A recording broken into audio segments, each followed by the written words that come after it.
Саламатсыздар, урматтуу Чалкан медиа каналынын көрөрмандары, өлкөбүздө алынган акыркы сааттагы жаңылыктар менен сиздерди тааныштырабыз. Биздин каналыбызга катталып, ой пикирлериңиздер менен бөлүшүңүздөр.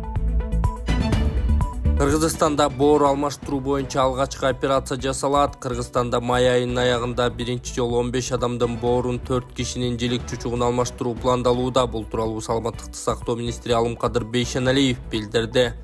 Анын айтымында операциялар президенттин демөөрчүлүк фондунан каржыланат. Башкача айтканда, бейтап донорду өзү таап, операцияга кеткен чыгымды президент төлөйт. Буга чейин бейтаптар боорду чет өлкөгө барып алмаштырып келиш үчүн, мисалы Индияда боор алмаштырыш үчүн $55 000, Туркияда болсо $75-80 000 чейин каражат жумшалчу. Ал эми жилик чучугун алмаштырыш үчүн чет өлкөлөрдө $130 000ден $160 000 чейин турат деп жазган Алымкадыр Бейшеналиев. Ошондой эле министр Жапаровдун тапшырмасы менен өлкөдө 10дон ашык бейтаптын бөйрөгү алмаштырылып, чыгымын мамлекет төлөгөнүн айткан. Мындан тышкары Бейшеналиев учурда гемодиализде жаткан 3000ге жакын адам бар экенин жана көпчүлүгүнө донор табылбай жатканын айтып, оорулардын туугандарына колуңардан келсе жакындарыңарга бөйрөк боюнча донор болуп берүүңөрдү суранат элем деп кайрылды. Сонун жаңылык, сиз билген жана ишенген Умбем клиникасы эми сизге дагы да болсо жакыныраак болду. Анткени бизде жаңы филиал ачылды. Андыктан келип, өзүңүздүн жана жакындарыңыздын ден соолугуна кам көрүшүңүздү сунуштайбыз. Биздин жогорку даражадагы дарыгерлер төмөндөгү адистиктер боюнча кабыл алат: стоматология, гинекология, терапия, лор, хирургия, педиатрия, урология, УЗИ жана башка адистиктер. Лабораториялык анализдин 5000ден ашуун түрү алынат. Жогорку даражадагы стерилизациялоо. Биздин дарек ВДНХ метросу, Кондратюка көчөсү 2. Телефон номерибиз 8925 103 22 55. Кабыл алууга алдын ала жазылып келүүңүздөрдү суранабыз. Умбем клиникасы. Сиздин ден соолугуңуз, биздин камкордук.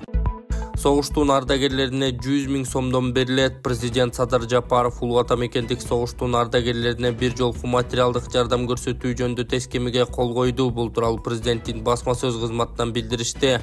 Чечим 1941-1945 жылдардагы улуу ата мекендик согуштагы жеңиштин дүйнөлүк тарыхый маанисин, ошондой эле жеңиштин 79 жылдыгын белгилөөнү эске алуу менен кабыл алынды.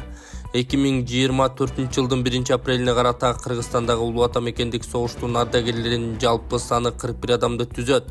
Тескемеге ылайык улуу ата мекендик согуштун ардагерлеринин төмөнкү категорияларына 100 000 сом өлчөмүндө бир жолку материалдык жардамды төлөөгө Кыргыз Республикасынын фондунан 4 141 000 сом бөлүү тапшырылды. Улуу ата мекендик согуштун майыптарына, улуу ата мекендик согуштун катышуучуларына, экинчи дүйнөлүк согуш мезгилинде фашисттер жана алардын союздаштары тарабынан түзүлгөн концлагерлердин, геттолордун жана башка мажбурлап кармоо жайларынын жашы жетелек туткундардан болгон адамдарга 1941 жылдын 8 сентябрдан тартып 1944 жылдын 27 январына чейинки блокада мезгилинде Ленинград шаарынын ишканаларында, мекемелеринде жана уюмдарында иштеген жана за оборону Ленинграда медалы менен сыйланган адамдарга жана жителю блокадного Ленинграда белгиси менен сыйланган адамдарга аталган акча каражаттары бөлүнөт. Манасбек Самидинов кайрадан Манас эл аралык аэропортунун жетекчиси болду. Манас эл аралык аэропорту ачык акционердик коомунун акционерлеринин жалпы жылдык жыйыны болуп, Манас эл аралык аэропортунун башкармалыгынын төрагалыгына кайрадан Манасбек Самидинов шайланды. Директорлор кеңеши компаниянын башкармалыгынын мүчөлөрүн шайлап, Багамирлан Кубаталиев, Адлет Малдыбаев, Алтынбек Мамбетов, Талгат Жапаров, Бакытбек Бекбатча уулу жана Аман Маматов кирди.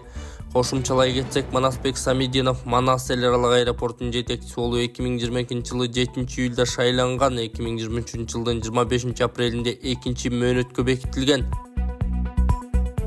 Бабанов кайрадан кайрымакка илинеби? Октябрь төңкөрүшүнөн кийин Өмүрбек Бабанов жаңы бийликти колдоп президенттик шайлоодо да иштеп бергенин билебиз.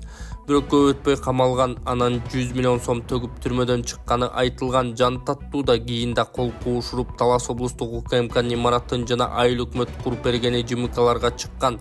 А соңку убакта кеп болгондой Бабановдун бизнес иштери текшерилери бекер жерден козголбосо керек. Жакында чыр чыккандай ал Фрунзе гипермаркеттерин жеңил жол менен Азияга айландырып алдамчылык жасаганбы? Бул боюнча даттануулар түшүп атыптыр. Мерчеми келгенде тергөө иштери башталабы? Эсиңиздерге салсак, Өмүрбек Бабанов убагында Айдар Акаев менен дос болуп, анын аркасынан май куюучу жайларга ээлик кылып бизнесин өркүндөткөнү белгилүү. Бутуна тургандан кийин ар келген бийликтин коюн колтугуна кирип жүргөнү жашуун эмес. Айтмакчы, бизнес баскынчылык жагдайлары далай талаш тартыштарды жараткан. Бизнесмен Воробьевдон Азамат автобазарын Бабанов тартып алып сыздатып кеткени боюнча канча чуу болду? Бийликтин акчанын күчү менен билгенин жасаганбы? Негизи көп суроолор ачык бойдон турат. Өздүк булагыбыз билдиргендей, Өмүрбек Бабановдун бизнес иштери текшерилиши мүмкүн. Тагдыры жарга асылып кайрадан кайырмак элнеби деп жазган Арба Кейжи сайты. Акчолтой Тукунов 2 айга камалды. Монополияга каршы агенттиктин директорунун мурдагы орун басары Акчолтой Тукунов 17-июнга чейин камалды. Бул боюнча Чүй облустук соту чечим чыгарган. Аны менен Ала Мүдүн райондук сотунун Тукуновду камоого каршы болгон бүтүмү жокко чыгарылды. Белгиле кетсек, Акчолтой Тукунов 19 апрелде кармалып, райондук сот аны камакка алууга каршы чыгып, тергөө учурунда өлкөдөн чыкпоого милдеттендирилген. Ага милиция кылмыш жаза кодексинин 37-278 беренесин массалык башалмандыктарга аракет көрүүгө ылайык кылмыш ишин козгогон. Ушу жалгыз угуман үмүтүм жок болчу. Ушу баламда болуп калды. Кыргыз элим кайдыгер карабаңыздар. Менин эм банкым Чынаркүл М деп чыгат. Сбербанк болсо Данияр С деп чыгат. Кыргыз элим кайдыгер карабаңыздар. Ушу дубаңыздар менин балама кабыл болсун. Ушу менин балама жардам берип коюңуздар. Баламды Индия мамлекетине $30,000 операциясына керек болуп жатат. Сиздерден суранып кетем, 10 сом болсо, 20 сом болсо да жардам бериңиздер.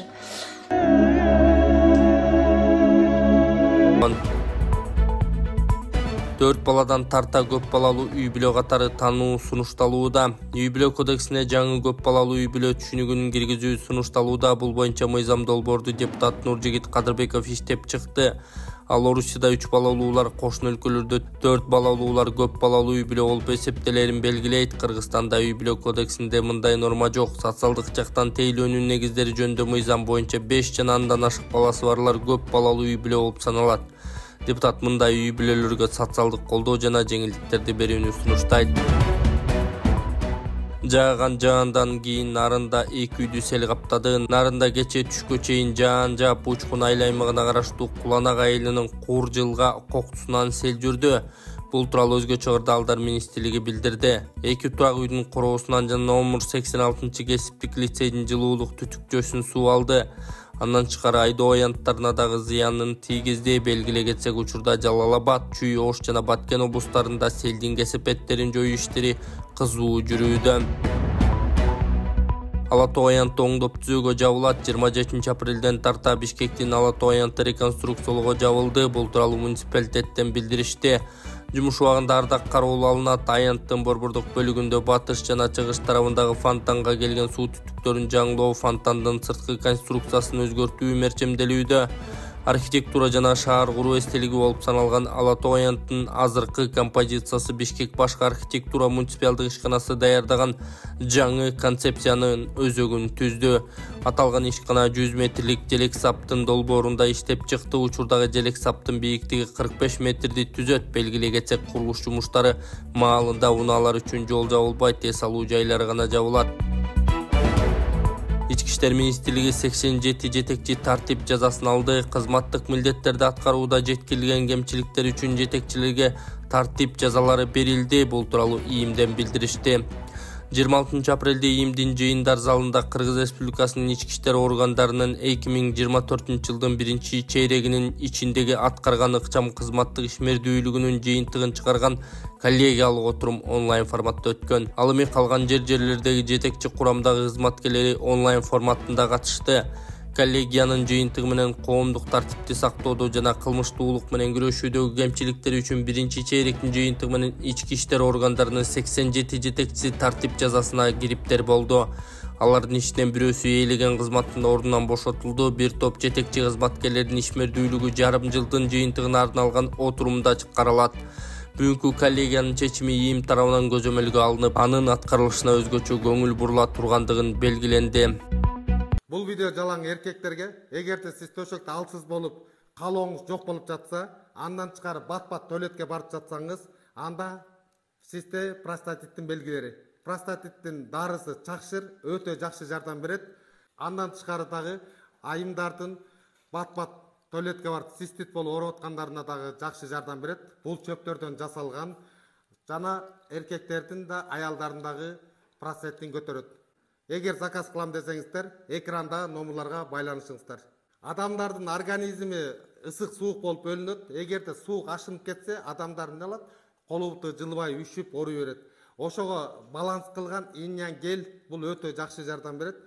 Колу бутуңуз жылбай жатса, кан айланыңыз жакшырбай жатса, белиңиз, бутуңуз, тамандарыңыз муктап атса, иньян гелди колдонуңуз. Бул жаш өтүп калган адамдардын кан айланысы начар болгондуктан, жаш өтүп калган аталарыбызга, апаларыбызга алып берсек, алардын кан айланысы жакшырат дагы, өзүн жакшы сезип, жылуу жүрүп калат. Заказ кылам десеңиздер, экрандагы номерларга байланышыңыздар.